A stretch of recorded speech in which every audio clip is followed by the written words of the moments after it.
Hello, Bacho. Let's see this question. The question says a plant of mass m1 with a uniform sphere of mass m2 placed on it, a rest on the smooth horizontal plane. A constant horizontal force F is applied to the plane. With what acceleration will the plane and the center of the sphere move? Provided there is no sliding between the plank and the sphere. तो हमारे पास एक Planck है, suppose ये हमारा Planck है और उसको कोई एक हॉरिजॉन्टल सरफेस स्मूथ सरफेस पे रखा गया है।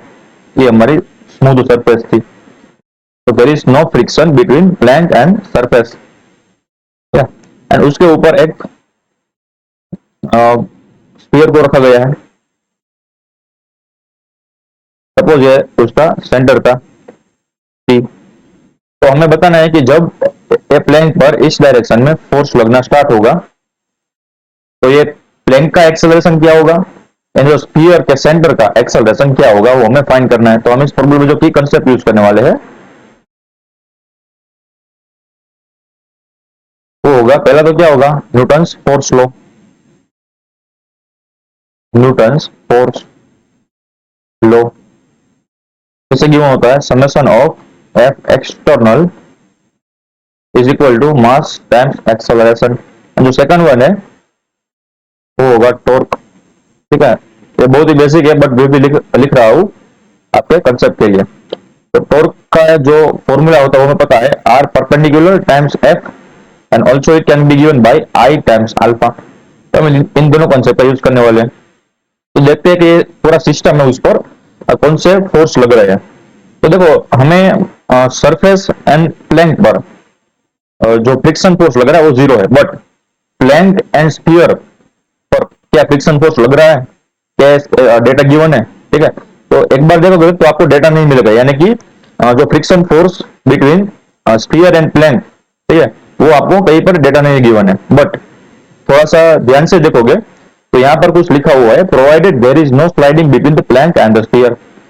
तो उसे हमें समझना पड़ेगा कि जो स्फीयर एंड प्लैंक के बीच का जो फ्रिक्शन फोर्स है वो लेना है कि नहीं लेना है। तो देखो ये क्या बोल रहा है, ये लाइन है वो ये बोल रही है कि जब हम प्लैंक पर एफ जितना फोर्स लगाएंगे तो ये जो स्फीयर है वो स्लाइड नहीं करेगा, यानी कि रोटेट नहीं करेगा। तो इसका सीधा सीधा मतलब ये हुआ कि इसको कोई रोटेट करने से रोक रहा है, वो क्या होगा, फ्रिक्शन फोर्स। तो ऑब्वियसली हमें फ्रिक्शन फोर्स यहाँ पर इंक्लूड करना है। ठीक है, तो फ्रिक्शन फोर्स ये जो मोशन है स्फीयर की उसको अपोज करेगा, कौन सी डायरेक्शन में लगेगा।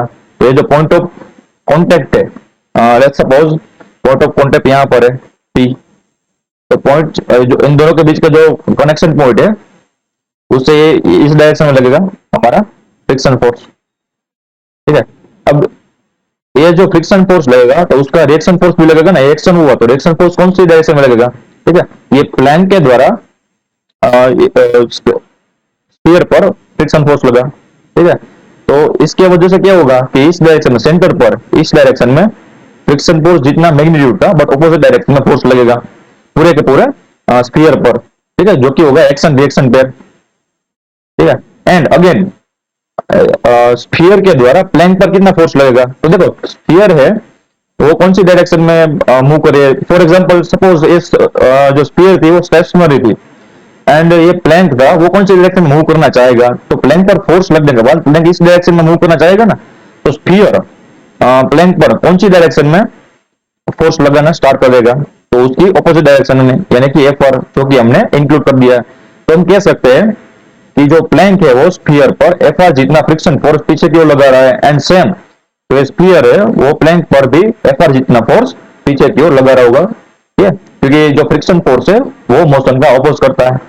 तो अब हम क्या करेंगे कि हम ये जो प्लैंक है उसका फ्री बॉडी डायग्राम बनेंगे एंड उसका इक्वेशन लिख देंगे। तो यहाँ पर लिख देता हूं फॉर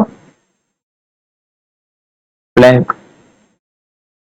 तो प्लैंक में हम आगे की फिगर में देखते हैं कि कौन से फोर्स लग रहे हैं। ठीक है, एंड देन हम न्यूटन्स फोर्स लॉ अप्लाई करेंगे। तो मैं अगेन एक अज्यूम करता हूं कि जो प्लैंक है वो इस डायरेक्शन में a1 एक्सेलरेशन से मूव कर रहा है एंड जो ये स्फीयर है वो इस डायरेक्शन में a2 एक्सेलरेशन से मूव कर रहा है। ठीक है, एंड इसका मास हमें गिवन है, प्लैंक का मास हमें गिवन है m1 एंड स्फीयर का मास हमें गिवन है m2।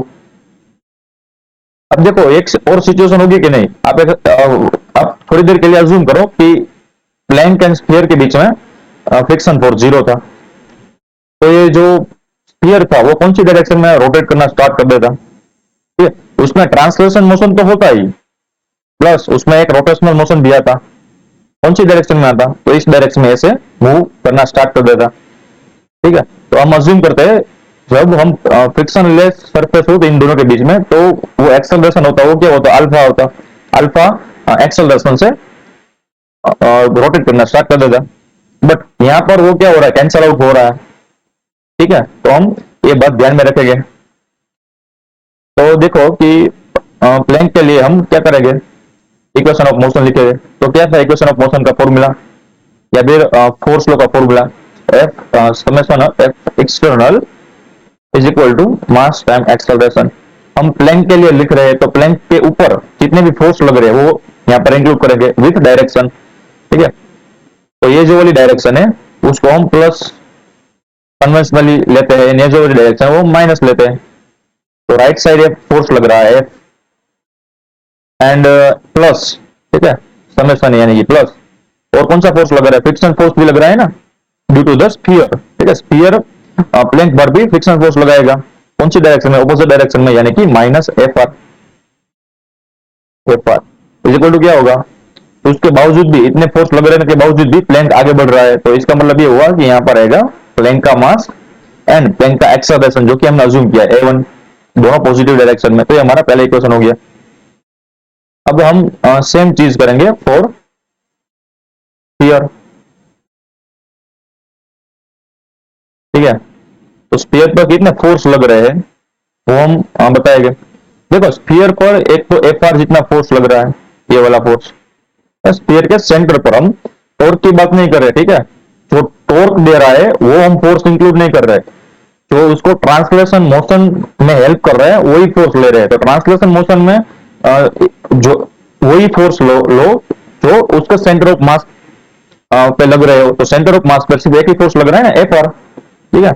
तो एफ आर एक्स डायरेक्शन में, तो एफ आर लग रहा है, यानी कि फ्रिक्शनल फोर्स ही लग रहा है। तो यहाँ पर ऐसे लिख देता हूँ एफ आर, जो कि प्लस डायरेक्शन में लिख रहा है, एंड और कोई फोर्स है नहीं सेंटर ऑफ मास पे, ठीक है। एम जी लग रहा है पर वो नीचे लग रहा है, तो वो मोशन में कुछ काम नहीं आएगा, ठीक है। एक्स डायरेक्शन में जो भी मोशन हो रही है वही हम फोर्स लगे। तो एफ आर इक्वल टू क्या मिलेगा हमें, उसका स्फीयर का मास वो है m2 एंड उसका एक्सेलरेशन जो कि हमने माना हुआ a2। तो ये हमारा सेकंड इक्वेशन आ गया। अब हम क्या अज्यूम करेंगे कि ये जो सेकंड वाला है, पहले हम क्या करेंगे, थोड़ा सा सिंप्लीफिकेशन कर लेंगे। तो सेकंड वाला इक्वेशन में फर्स्ट में पुट कर देंगे, तो हमारे पास इक्वेशन आएगा, यहाँ पर लिख देता हूँ, पुट 2 in 1। तो क्या था हमारे पास equation, f minus F R की जगह पर लिख सकते हैं हम m2 a2, यहाँ पर लिख सकते हैं m2 times a2 is equal to, क्या था हमारे पास, m1 a1। तो इसको मैं बोल देता हूँ थर्ड इक्वेशन। अब मैं टॉर्क को बैलेंस करूंगा फॉर द स्फीयर, क्योंकि वो रोटेशनल मोशन में, तो मैं क्या करूंगा, नाउ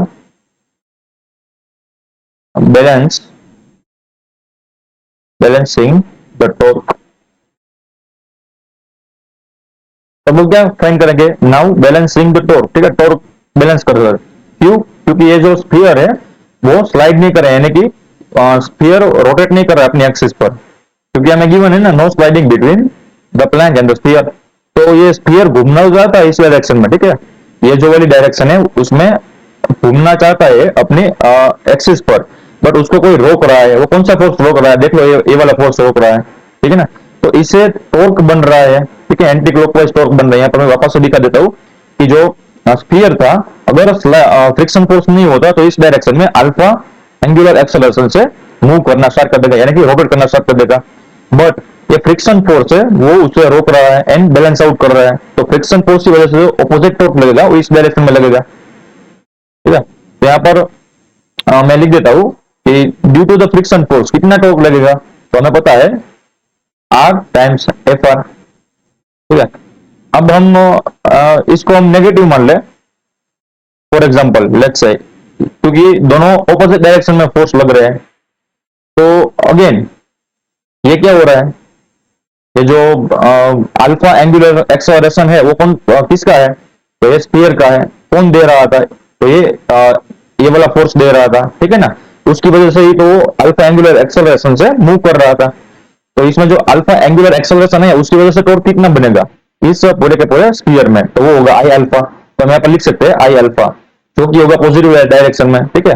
एंड वो एक दूसरे को बैलेंस कर रहे हैं, तो यानी कि जीरो आएगा। मैं यहाँ पर लिख देता हूँ कि हमारे पास जो क्लॉकवाइज डायरेक्शन है, क्लॉकवाइज डायरेक्शन, उसको हमने क्या एज्यूम किया है, क्लॉकवाइज डायरेक्शन को हमने नेगेटिव एज्यूम किया है। तो एंटी क्लॉकवाइज को क्या एज्यूम करना पड़ेगा, एंटी क्लॉकवाइज डायरेक्शन तो हमें पॉजिटिव एज्यूम करना पड़ेगा ना, ठीक है। तो हम वापस से डायग्राम में देखते हैं कि क्लॉकवाइज कौन सा फोर्स लग रहा है। देखो क्लॉकवाइज में जो टॉर्क आ रहा है, मैं यहाँ पर लिख देता हूँ torque due to friction force. तो ये क्लॉकवाइज फोर्स है इसलिए मैंने नेगेटिव लिख दिया।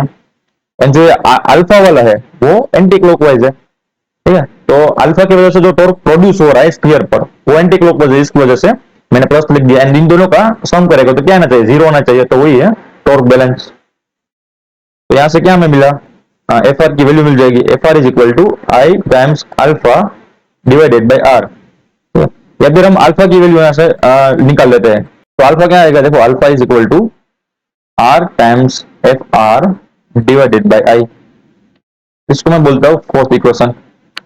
अब मैं एक लास्ट इक्वेशन यूज करने वाला हूँ, वो क्या है, देखो ये जो प्लैंक का एक्सेलरेशन है एंड स्फीयर का एक्सेलरेशन, इन दोनों के बीच का रिलेशन क्या होगा, यानी कि A1 एंड A2 के बीच का रिलेशन क्या होगा। मैं इसको बॉक्स में डिनोट कर देता हूँ, ये वाला एक्सेलरेशन है एंड ये वाला एक्सेलरेशन, उन दोनों के बीच का रिलेशन क्या होगा, ठीक है। तो देखा जाए तो स्फीयर में टू टाइप्स ऑफ एक्सेलरेशन है, एक तो एंगुलर एक्सेलरेशन है, यानी कि वो रोटेट भी करना चाहता है एंड वो आगे भी बढ़ना चाहता है, यानी कि ट्रांसलेशन एक्सेलरेशन भी है, ठीक है। एंड प्लैंक के पास सिर्फ एक A1 एक्सेलरेशन है, इसके बावजूद भी पूरा का पूरा सिस्टम एक ही साथ मूव कर रहा है। इसका मतलब ये हुआ कि स्फीयर का total acceleration is equal to plank के एक्सेलरेशन के बराबर आना चाहिए। तो यहां पर मैं लिख देता हूं, we know that sphere is not sliding, that means net acceleration of sphere must be either must equal to the acceleration of Planck, क्योंकि दोनों के एक्सेलरेशन सेम होना चाहिए ना, दोनों के दोनों की स्पीड भी सेम होनी चाहिए, सेम डायरेक्शन में, ठीक है। तो ही स्फीयर स्लाइड नहीं कर सकता। तो इसका मतलब ये हुआ कि ये जो A1 है it can be written by A2 plus उसका एंगुलर एक्सेलरेशन। अब एंगुलर एक्सेलरेशन कैसे निकला जाता है, आर टाइम्स अल्फा से। मैं यहां पर लिख देता हूं एंगुलर एक्सेलरेशन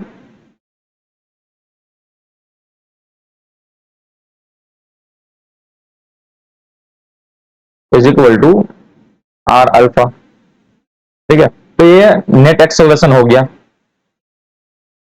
ये हो गया एक्सेलरेशन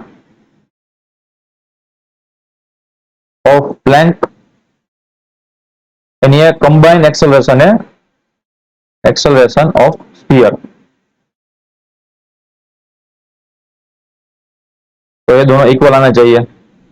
अगर अनइक्वल आ रहा है, ठीक है, इक्वल नहीं आ रहा है तो स्लाइड करना स्टार्ट कर देगा, बट हमारे केस में नहीं है। तो ये हमारा एक लास्ट वाला इक्वेशन बन गया। कौन सा इक्वेशन है, फिफ्थ वाला, ठीक है। इसको मैं लिख देता हूँ फिफ्थ इक्वेशन। अब देखो मैं इस इक्वेशन में अल्फा की वैल्यू पुट करूंगा तो हमारे पास कैसे इक्वेशन बनेगा, तो हमारे पास बनेगा A1 is equal to A2 plus, अब देखो डायरेक्शन हमें यहाँ पर लेने की जरूरत नहीं है क्योंकि वो पॉजिटिव डायरेक्शन में ही है, ठीक है। तो इसलिए मैं यहाँ पर डायरेक्शन नहीं ले रहा हूँ, हम सिर्फ मैग्नीट्यूड बनाएंगे, ठीक है। इसमें मैग्नीट्यूड पुट करेंगे, तो डायरेक्शन ऑलरेडी प्लस ही है, A1 की डायरेक्शन प्लस है, A2 की डायरेक्शन प्लस है, ठीक है। एंड अल्फा की डायरेक्शन भी प्लस है क्योंकि वो एंटी क्लॉकवाइज रोटेट कर रहा है। तो यहाँ पर क्या आएगा, अल्फा, अल्फा की वैल्यू है R F R by I. तो R times F R divided by I times क्या हो रहा है, कौन सा है, आर, और एक भी आर है, यहाँ के आर स्क्वायर बनेगा, यहाँ पर आर स्क्वायर बनेगा। अब जो आई होती है वो क्या होती है, moment of inertia of the sphere.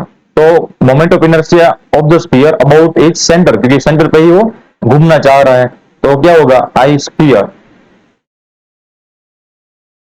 About centre,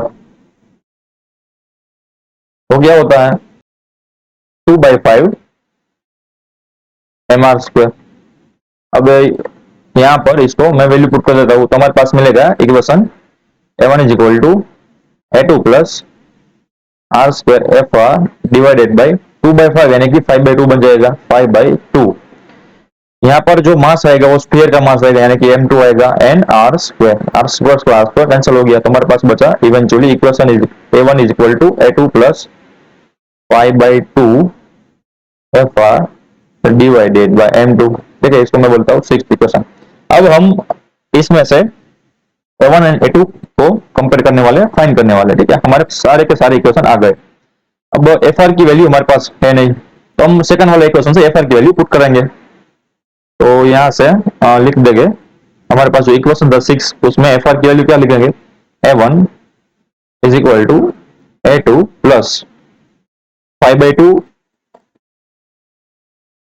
F R क्या था हमारे पास, M2 A2 था ना, यस M2 A2, क्योंकि जो हमारे लिए कैलकुलेशन इजी हो वैसा हम लिख रहे हैं। ये बन गया M2 A2 डिवाइडेड बाय क्या था यहाँ पर M2, या M2, तो M2 से M2 कैंसिल हो गया, तो यहाँ पर क्या बचेगा 7/2 A2। देखो A1 की वैल्यू आ गई, A1 is equal to 7/2 A2। तो अब हमें क्या फाइंड करना पड़ेगा, A2 फाइंड करना पड़ेगा। ये जो हमारा थर्ड वाला इक्वेशन था F माइनस M2 A2, ये वाला, ठीक है, उसमें क्या करेंगे, A2 की वैल्यू पुट कर देंगे, वो हमने लास्ट वाला निकाली। ठीक है, A1 की वैल्यू, सॉरी A1 की वैल्यू पुट कर देंगे, तो क्या मिलेगा, पुट, हम यहाँ पर लिख देता हूँ, put about value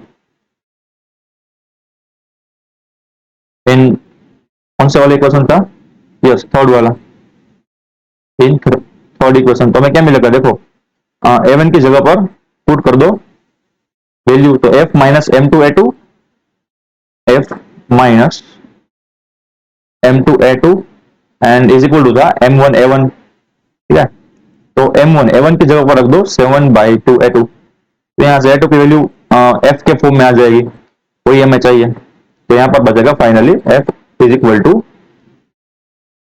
M1 7/2 plus M2, यानी कि M1 7/2 plus M2, and both में से कॉमन आ जाएगा A2, A2 की वैल्यू मिल गई हमें, तो A2 is equal to F upon 7/2 M1 plus M2, तो ये हमारे A2 की वैल्यू मिल गई। एंड A1 की वैल्यू क्या मिलेगी, A1 इज इक्वल टू क्या था 7/2 A2। ठीक है, तो A1 is equal to 7F upon 2 times 7/2 M1 plus M2, तो ये इसका मीटर पर second square. So the final answer of the question that acceleration of plank is equal to 7F/2, 7/2 M1 M2 ये वाला, and acceleration of the sphere is F/7/2 M1 plus M2। I hope you understood it well. Best of luck.